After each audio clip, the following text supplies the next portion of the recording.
The view from the second-floor terrace was panoramic and breathtaking.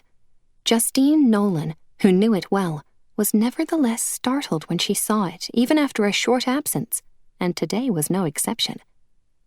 She leaned against the white-painted wooden railings, gazing out at the sweeping line of the Litchfield Hills flowing toward the distant horizon.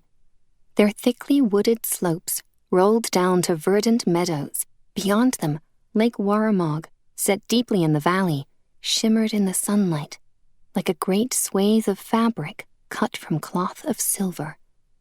As usual, Justine caught her breath, filled with intense pleasure that she was back at Indian Ridge, the house where she had grown up and spent much of her life.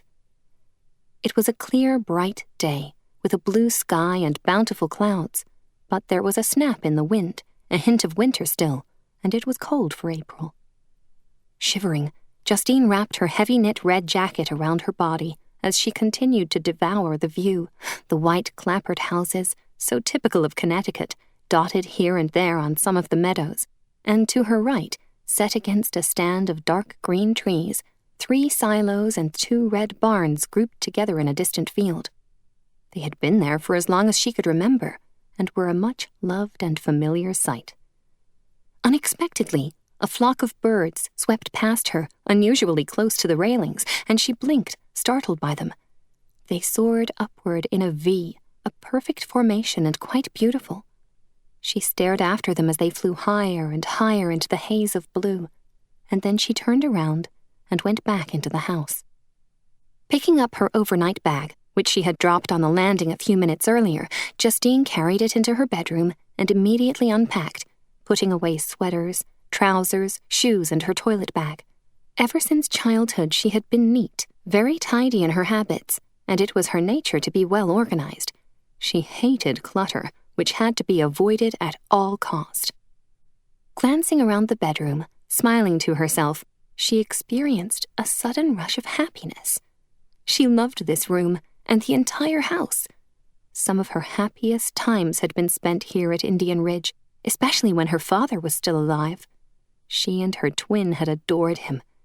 She was glad her mother had kept the house and that she and her brother Richard could continue to use it at weekends, as well as for long stretches in the summer. It was their mutual escape hatch, a safe haven, and a place where they could relax from their busy schedules in New York. For the past month, Justine had stayed in Manhattan, working on the last stage of her newest documentary about Jean-Marc Breton, the world's greatest living artist, supervising the cutting with the director and the film's editor. It had been arduous, long days and nights of work, hours and hours and hours filled with tension, stress, anxiety, good and bad surprises, friction at times, and some disappointments. But when they had viewed the final cut, and not without some trepidation, they had been jubilant. The film, which they had considered to be problematical right from the first day of shooting because of the temperament and dictatorial attitude of their subject, had turned out to be good. Very, very good, in fact, much to their collective relief. Now Justine prayed that the network would feel the same when she screened it for them next week. Miranda Evans, the head of documentaries for Cable News International, would view it with total detachment, which always pleased Justine and her team.